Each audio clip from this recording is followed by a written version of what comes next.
But we wouldn't be talking about religion per se, we're going to be talking about music. And good day and welcome to Poetry Corner. Where's Cameroon outside? Good day and welcome to Poetry Corner at the African Center for Community and Development. I'm Arrey Ivo.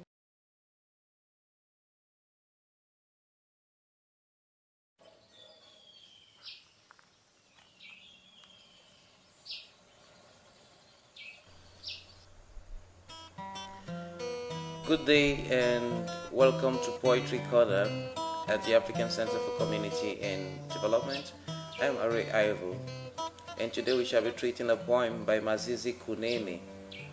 Mazisi Kunene was born in 1930 in Durban and was educated at Natal University. He was also engaged in politics and is author of a number of vernacular poems and has a collection in Zulu poems. Today we shall be looking at his poem Elegy for my friend Galo. And the poem reads thus: You died without my knowing, when I was collecting firewood to roast the meat, that we may dance over the earth, even with white fat oxen, and dance, not caring for the shape of their horns.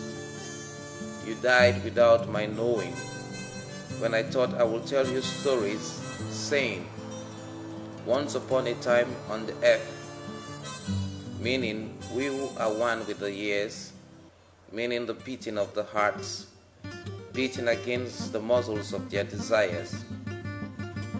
I bought them expensively with gold. You died without my knowing. You covered me with shame as I followed you, admonishing those who carried you not to imitate you, and say death is a common thing. If it were true, I would not be here. I would not have known that the locusts greedily reap the fields, leaving the discordant symphony of naked stars. It is this that wept over the centuries. So we shall be getting on to get a more detailed picture of what the speaker and the poet is trying to say in this poem.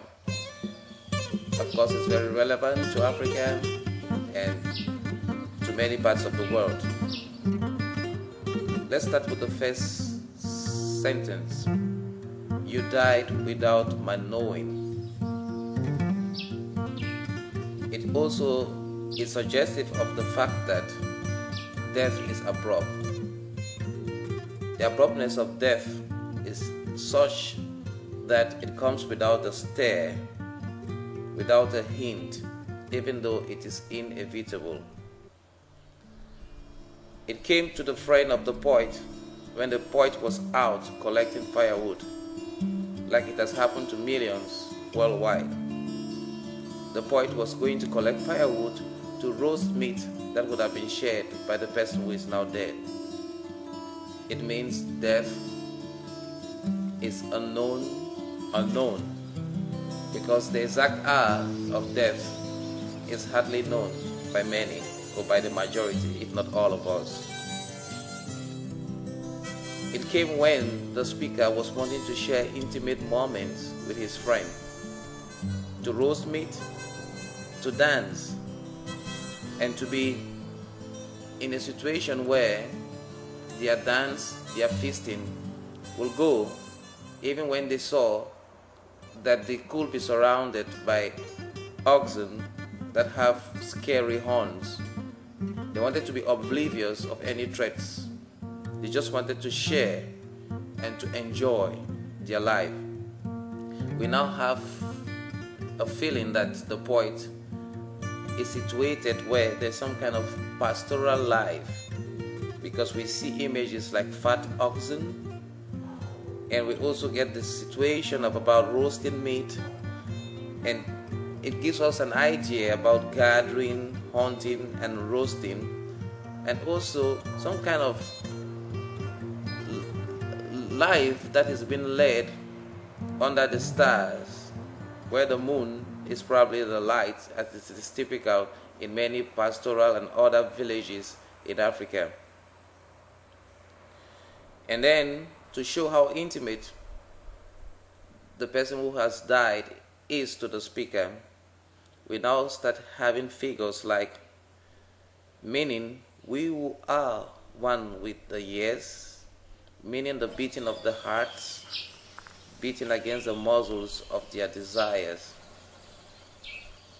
The plural of the sentences here shows that it is emotion that is not limited to one person. These are feelings that were shared by the two people in place, and it actually depicts life as the thudding of the chest caused by the beating of the heart and the invocation of memories and ecstasies and fantasies that lurk within. And then the poet, to reiterate his theme, he goes on to say, again, you died without my knowing. His continuous use of this sentence is an alliteration. It continuously reenacts the fact that death is abrupt, and this particular death has taken the poet out of control. He is not himself. He's surprised, and he's kind of like uttering the same words in his confusion caused by the loss. You covered me with shame. The frailty of man and the power of death over life is now been likened to shame.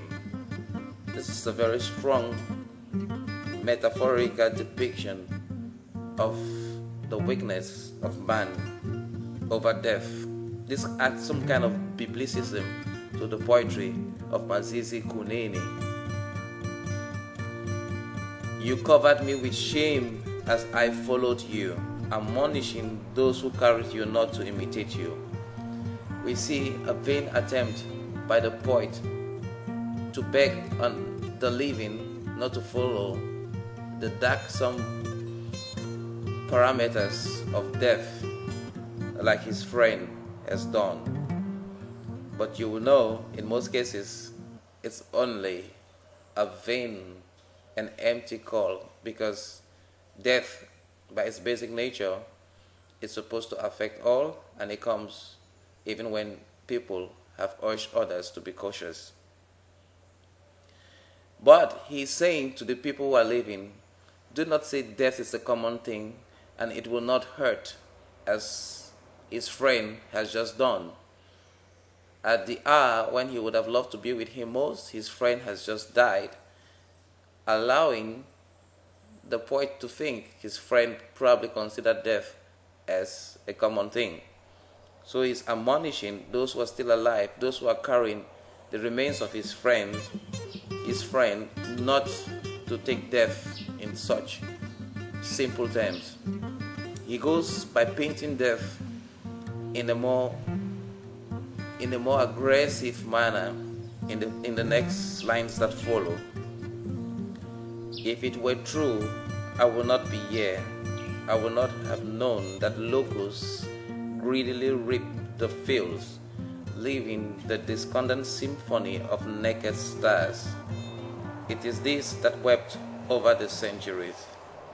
Death is now dressed as a plague of locusts, destroying the beautiful fields that represent life in many communities, which is typical of Africa, Sahelian Africa, West Africa, sometimes in North Africa. Villages have all witnessed attacks from locusts that have led to the destruction of livelihoods. So death is giving the imagery of a destructive reaper that leaves the sweet music of life wanting and changed into a discordant cacophony sung by naked stars. The nakedness of the stars reiterates a kind of blaring sound that takes us to the end of this poetry, by reiterating still the very basic nature of death, in which the poet says, "It is this that wept over the centuries." It is this desolation and destruction that people have sung as dirges over centuries. So this is a typical poetry that paints mortality. It talks about its inevitability. It talks about the hurt it causes, and it talks about how sometimes it is difficult to understand where it comes from, where it's taking the people who live to, or it actually even challenges the basics of life in many cases. Thank you very much for tuning into Poetry Corner at the African Center for Community and Development. It has been Arrey Ivo. See you soon. But we wouldn't be talking about religion per se, we're going to be talking about music. Good day and welcome to Poetry Corner. Where's Cameroon outside? Good day and welcome to Poetry Corner at the African Center for Community and Development. I'm Arrey Ivo.